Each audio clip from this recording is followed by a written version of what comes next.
Bonjour, je suis heureuse de vous accueillir pour la première émission de clairemedium.com.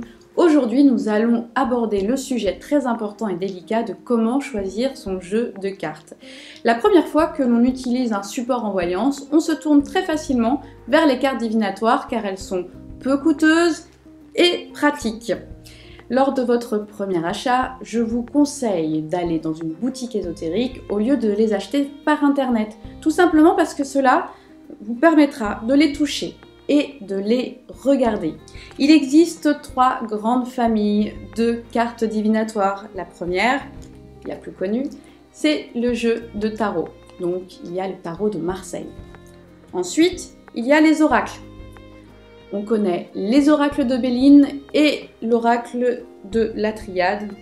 Et enfin, vous avez le jeu de cartes à jouer qui est le plus ancien et le plus connu.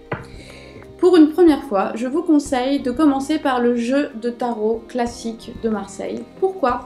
Parce qu'il y a peu de cartes, il y en a 22. Et ces 22 arcanes majeures vont vous permettre justement de vous les approprier et de pouvoir les enregistrer et les mémoriser.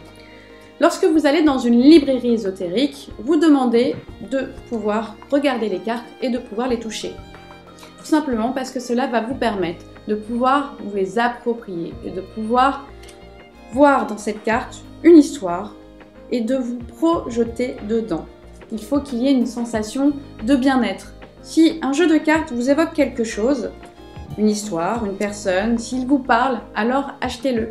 Si celui-ci ne vous évoque rien du tout, je vous conseille de le mettre de côté et d'en choisir un autre. C'est la première étape vers l'apprentissage de la divination, donc il faut prendre son temps et faites-le dans les meilleures conditions possibles.